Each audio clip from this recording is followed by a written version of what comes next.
الحمد لله نحمده ونستعينه ونستغفره ونؤمن به ونتوكل عليه ونعوذ بالله من شرور أنفسنا ومن سيئات أعمالنا من يهده الله فلا مضل له ومن يضلله فلا هادي له ونشهد أن لا إله إلا الله وحده لا شريك له ونشهد أن سيدنا ومولانا محمدا عبده ورسوله بالهدى ودين الحق أرسله أما بعد فأعوذ بالله من الشيطان الرجيم بسم الله الرحمن الرحيم قل إن كنتم تحبون الله فاتبعوني يحببكم الله صدق الله مولانا العظيم وصدق رسوله النبي الكريم إن الله وملائكته يصلون على النبي يا أيها الذين آمنوا صلوا عليه وسلموا تسليما اللهم صل على سيدنا ومولانا محمد معدن الجود والكرم وآله وبارك وسلم صلاة وسلاما عليك يا سيدي يا رسول الله. محترم و محترم فاضل جلیل حضرت علامہ مولانا مفتی اختر رضا خان صاحب قبلہ دامت برکاتہم العالیہ، وہ پیر طریقت حضرت علامہ قاری محمد مصلح الدین صاحب صدیق قبلہ دامت برکاتہم العالیہ، وہ حضرت مولانا محمد منان رضا خان صاحب دامت برکاتہم العالیہ، وہ دیگر معزز علماء کرام، بالخصوص حضرت علامہ شیخ الحدیث و تفسیر مولانا تقدس علی خان صاحب قبلہ دامت برکاتہم العالیہ، شیخ الحدیث جامعہ راشدیہ پیر جو گوٹ بھی یہاں رونق افروز ہیں. بڑی بابرکت محفل ہے. اعلی حضرت امام اہل سنت کے خاندان کے چند ایسے حضرات جن کی آپ زیارت کر رہے ہیں وہ آپ کے سامنے یہاں رونق افروز ہیں.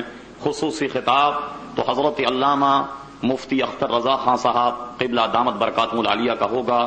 چند منٹ کے لیے میں بھی آپ کی سمع خراشی کے لیے کھڑا ہو گیا ہوں. حقیقت حال یہ ہے کہ ہم اور آپ یہاں جمع ہو کر اعلی حضرت امام اہل سنت کو نذرانی عقیدت پیش کر رہے ہیں. عنوان اگرچہ اس محفل کا یہ ہے، حجت الاسلام حضرت علامہ مولانا حامد رضا خان صاحب فاضل بریلوی رحمت اللہ تعالی علیہ جو اعلی حضرت امام اہل سنت کے بڑے فرزند ہیں، ان کے سلسلے میں یہ محفل منعقد ہے. کتنی بارونق محفل ہے کہ جہاں حجت الاسلام کا عرس اور ان کے اصالہ ثواب کی محفل ہو رہی ہو، خود انہی کے شہزادے اس محفل کی صدارت فرما رہے. عزیزان گرامی، حقیقت حال یہ ہے کہ اعلی حضرت امام اہل سنت نے جو تفسیری کام کیا ہے، جو تجدیدی کام کیا ہے، جتنے بھی کام کیے ہیں، جو دین کا احیاء کیا ہے، ان تمام کا احاطہ، ان تمام کا حصہ تو بڑا مشکل ہے. ایک بات صرف عرض کرتا ہوں اور وہ یہ ہے عزیزان گرامی کہ اعلی حضرت امام اہل سنت کے ان زندگی کے تمام کارناموں میں ایک کارنامہ یہ بھی ہے کہ عشق مصطفیٰ صلی اللہ علیہ وسلم کا سبق دنیا کو دے دیا. اور یہ ایسی میراث ہے اور یہ بتایا اعلی حضرت امام اہل سنت نے، اے لوگوں دیکھو، آدمی سجدہ کر کر کے ماتھا رگڑ رگڑ کر اپنی پیشانی پہ شامی کباب بھی اگر بنا لے تو نجات نہیں ہے. نمازیں پڑھ پڑھ کر گھٹنوں پہ اگر گھٹے پڑ جائیں اس میں بھی نجات نہیں ہے. روزہ رکھ رکھ کر اپنی آنتوں کو سکھا بھی لے اس میں بھی نجات نہیں ہے. حج کر کے لاکھوں روپیہ ضائع کر دے اس میں بھی نجات نہیں ہے. ہاں گناہ گار ہی کیوں نہ ہو مگر اس کے دل میں شمع محمدی کی گویا شمع محمدی اگر روشن ہے اس کی نجات تو بہرحال ہو سکتی ہے. اور بغیر عشق محمدی صلی اللہ تعالی علیہ وسلم آدمی کی نجات نہیں ہو سکتی. عزیزان گرامی، اعلی حضرت امام اہل سنت نے اپنے آقا و مولا جناب نبی کریم صلی اللہ علیہ وسلم کو ان عمدہ عمدہ الفاظوں سے تعبیر کیا ہے کہ آپ کا نعتیہ دیوان پڑھنے دیکھنے اور سمجھنے سے تعلق رکھتا ہے. میں کیا تفصیل عرض کروں کہ عشق مصطفیٰ ان کے سینوں میں کیا تھا. ایک واقعہ جو بڑا مشہور ہے اس سے آپ اندازہ لگائیں کہ عشق مصطفیٰ امام اہل سنت کے سینے میں کس طریقے سے راسخ ہے. بریلی شریف کا وہ واقعہ کہ ایک مرتبہ اعلیٰ حضرت امام اہل سنت پالکی میں کہیں تشریف لے جا رہے ہیں، کمہاروں نے آپ کی پالکی اٹھائی کہ تھوڑی دور چلنے کے بعد بھرائی ہوئی آواز میں امام اہل سنت اپنے وقت کا عظیم مجدد یوں گویا ہوتا ہے کہ اے مزدوروں میری پالکی نیچے اتار دو۔ سارے مزدور سامنے کھڑے ہو گئے، کہنے لگے لوگوں ارے میرے عشق نے نبی کریم علیہ السلام کی خوشبو کو محسوس کیا ہے، تمہیں اپنے جد امجد کی قسم ہے بتاؤ تم میں کوئی سید زادہ تو نہیں ہے؟ تمام لوگ کھڑے ہوئے ہیں اور اصل میں جو ایک سید زادہ تھا اس کے چہرے کا اتار چڑھاؤ دیکھنے سے تعلق رکھتا تھا۔ وہ کہنے لگا مولانا مزدور سے ذات پات نہیں پوچھی جاتی، اس سے تو صرف کام لیا جاتا ہے اور مزدوری دی جاتی ہے۔ سمجھ گئے امام اہل سنت کہ اس کا تعلق ہی سید گھرانے سے ہے، اور یہ دیکھ کر کے احمد رضا تو عشق مصطفیٰ کا بڑا دم بھرتا ہے۔ ارے کل قیامت میں اگر آقا یہ کہیں احمد رضا ہمارے عشق کے بڑے گن گاتا تھا، ارے ہمارے شہزادے کا کندھا کیا اس لیے تھا کہ تو اس پر سواری کرتا؟ بتاؤ احمد رضا کی عشق کی کتنی بڑی رسوائی ہوگی، اس کے محبت کی کتنی بڑی رسوائی ہوگی۔ اپنے زمانے کا مجدد اپنی دستار اتار کر شہزادے کے قدموں میں ڈال دیتا ہے اور ہاتھ جوڑ کر کہتا ہے شہزادے مجھے معاف کر دو، شہزادے مجھے معاف کر دو۔ یہ رقت انگیز واقعہ تمام حاضرین دیکھ رہے ہیں کہ ہو کیا گیا۔ ایک پھٹے ہوئے کپڑے پہنا ہوا ایک بوسیدہ قسم کا آدمی ظاہری طور پر نظر آتا ہے اور اپنے زمانے کا مجدد اپنی دستار اس کے قدموں میں ڈالے ہوئے ہاتھ جوڑ کر کھڑا ہے اور بارہا کہتا ہے شہزادے مجھے معاف کر دو۔ وہ کہتا ہے میں نے معاف کیا، میں نے معاف کیا۔ امام اہل سنت کی عشق کی حرارت یہ کہتی ہے کہ شہزادے اس کا ازالہ تو جب ہوگا کہ تم پالتی میں بیٹھو اور احمد رضا تمہیں کندھا دے گا۔ اللہ اکبر، غور کیجئے، عشق نبی کریم صلی اللہ تعالی علیہ وسلم بالآخر اس شہزادے کی ضد پر اسے پالتی میں بٹھا کر جب تک امام اہل سنت نے کندھا نہ دے دیا اس وقت تک قلب کو تسکین نہیں ہوتی ہے۔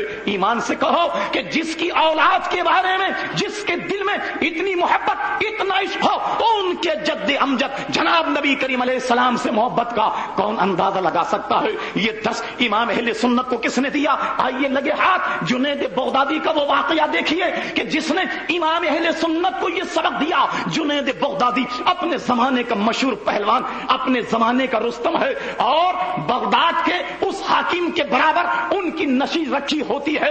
ایک موقع پر بادشاہ وقت یہ اعلان کرتا ہے کہ جنید کو جو شکست دے گا اتنا اتنا انعام پائے گا۔ اعلان کرنے کے بعد چند مہینے گزر گئے کہ ایک 1.5 پسلی کا آدمی پھٹے ہوئے کپڑے پہنا ہوا سوکھا سا کا آدمی دربار میں کھڑا ہو کر کہتا ہے کہ بادشاہ سلامت آپ کے اس نامی گرامی پہلوان سے میں لڑنا چاہتا ہوں۔ لوگ اس کی پسلیوں کو دیکھ رہے تھے، حضرت جنید کو دیکھ رہے تھے، کہتے تھے کیا یہ دبلا پتلا آدمی اپنے زمانے کے رستم، اپنے زمانے کے اتنے بڑے پہلوان کو کیا پچھاڑ سکتا ہے؟ لوگ اس کا ہنسی اور مذاق اڑا رہے تھے، اور وہ شخص تھا کہ کہنے لگا نہیں جناب، یہ مذاق اور ٹھٹا کو تکیہ بنا کر اپنے پہلوان کو شکست سے بچانے کی کوشش کی جا رہی ہے، میں تو اس سے لڑ کر ہی رہوں گا۔ غرض یہ کہ دنگل ترتیب دیا گیا، کشتی جناب مقرر ہو گئی۔ اب جنید بغدادی جب میدان میں اترے اور یہ سوکھا سا کا شخص میدان میں اترا، لوگ دیکھ رہے تھے کہ شیر اور بکری کی لڑائی ہے۔ پہلوانوں کو کبھی کشتی لڑتے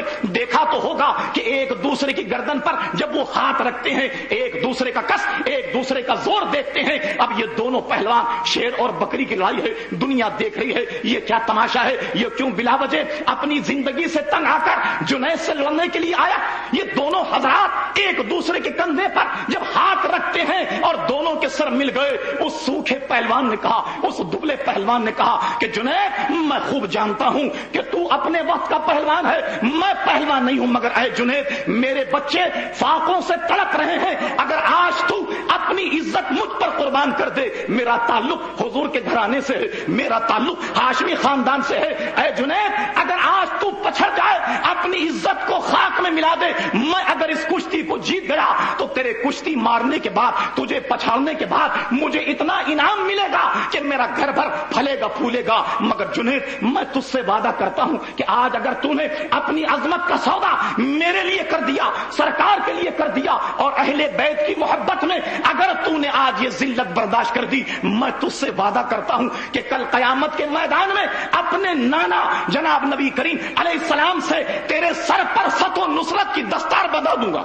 اوفو، جنید شہرت کو دیکھتے ہیں، جنید نام کو دیکھتے ہیں، جنید اپنی پہلوانی کو دیکھتے ہیں، ادھر سید زادے کو دیکھتے ہیں، اہل بیت کو دیکھتے ہیں، حضور کا عشق اور حضور کی محبت، ایک طرف شہرت. اب جنید ہیں کہ جناب شچو پن میں پڑے ہوئے ہیں کہ کیا کیا جائے. اگر ہارتا ہوں تو ذلت ہوتی ہے اور اگر جیتتا ہوں تو توہین مصطفیٰ کا مرتکب ہوتا ہوں. کیا کیا جائے؟ جنید نے فی الفور یہ فیصلہ کر لیا، عزت جاتی ہے تو جائے، شہرت جاتی ہے تو جائے، اگر لوگ میری بےزتی کریں تو کیا کریں، مگر آج میں نے یہ فیصلہ کر دیا کہ اپنی عزت و ناموس اس شہزادے پر قربان کر دوں گا. چنانچہ لوگ دیکھتے ہیں کہ دیکھتے ہی دیکھتے ایک ایسا داؤ لگا کہ چاروں شان چت اپنے زمانے کا پہلوان پڑ گیا اور وہ سوکھا پہلوان اس کے اوپر ہے. لوگوں نے بڑی داد تحسین دی اور تو وہ شہزادے لوگوں کے کندھوں پر ہوتے ہوئے جا رہے ہیں، مگر آج جنید کا پرسان حال کوئی نہیں. آج جنید پر لوگ اس کی شہرت، اس کی پہلوانی، اس کے اس قوی پن پر لوگ حیرت کرتے ہیں.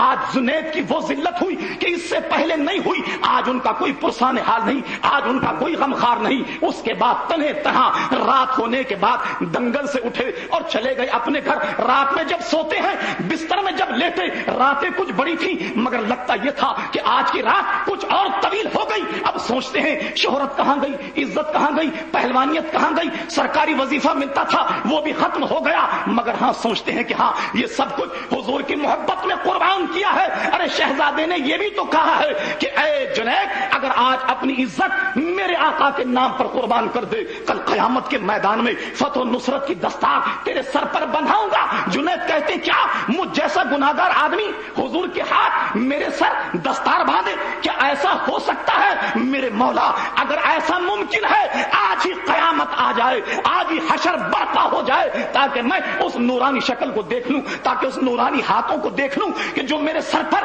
دستار باندھے، فتح و نصرت کی دستار رکھے. بس یہ سوچتے ہیں کہ نیند لگ گئی. نیند لگنے کے بعد وہ تو یہ سوچ رہے تھے کہ یا اللہ قیامت کب آئے گی، حشر کب برپا ہوگا، کتنے سال ہیں، کتنی صدیاں ہیں، کتنے دن ہیں. مگر جب لیٹے اس کا ثمر یہ ملا، اس کا انعام یہ ملا کہ سرکار ابد قرار خواب میں تشریف لے آئے. کہنے لگے جنید، ارے ہم اپنے شہزادوں کا ادھار قیامت تک کے لیے ادھار نہیں رکھتے، کھڑے ہو جاؤ، ہم تو تمہاری دستار بندی کو آئے.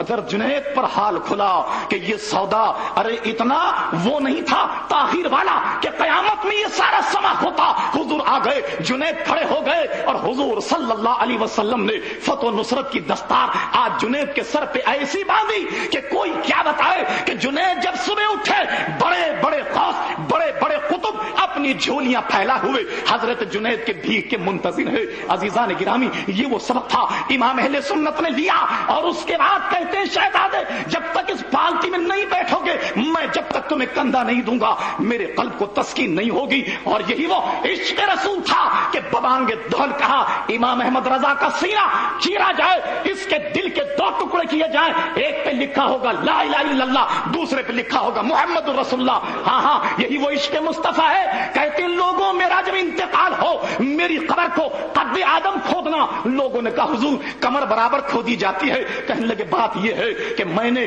صحیح حدیثوں میں پڑھا کہ جب آدمی مرتا ہے اس سے 3 سوال کیے جاتے ہیں، بتا تیرا رب کون ہے، بتا تیرا دین کیا ہے. اور اس کے بعد حضور علیہ السلام اپنی جسمانی صورت میں تشریف لے آتے ہیں، چہرے انور دکھا کر. فرشتے کہتے ہیں اے قبر والے بتا ان کے بارے میں کیا کہتا ہے. ارے غلام مصطفیٰ ہوگا اگرچہ مجھ جیسا گناہگاری کیوں نہ ہو. کہے گا فرشتوں ان کے بارے میں پوچھتے ہو، ارے یہ تو وہ ہیں جن پر دوران نماز میں سلام پڑھا کرتا تھا، یہ تو وہ ہے جن پر دوران نماز میں درود پڑھا کرتا تھا. کہا میں نے یہ کتابوں میں پڑھا ہے. اب احمد رضا کی خواہش یہ ہے کہ حضور جب قبر میں آئے تو یہ کھڑا ہو کر قبر میں بھی کہے مصطفیٰ جان رحمت پہ لاکھوں سلام، شمع بزم ہدایت پہ لاکھوں سلام. ہاں ہاں کہتے ہیں آنکھ عطا کیجئے اس میں ضیاء دیجئے، جلوہ قریب آ گیا تم پہ کروڑوں درود. عزیزان گرامی یہ وہ عشق مصطفیٰ کا سبق جو اعلیٰ حضرت امام اہل سنت نے ہم کو دیا ہے. ہمیں اسی کو مضبوطی کے ساتھ تھامے رہنا چاہیے. قسم خدا کی نجات نجات نجات اگر ہے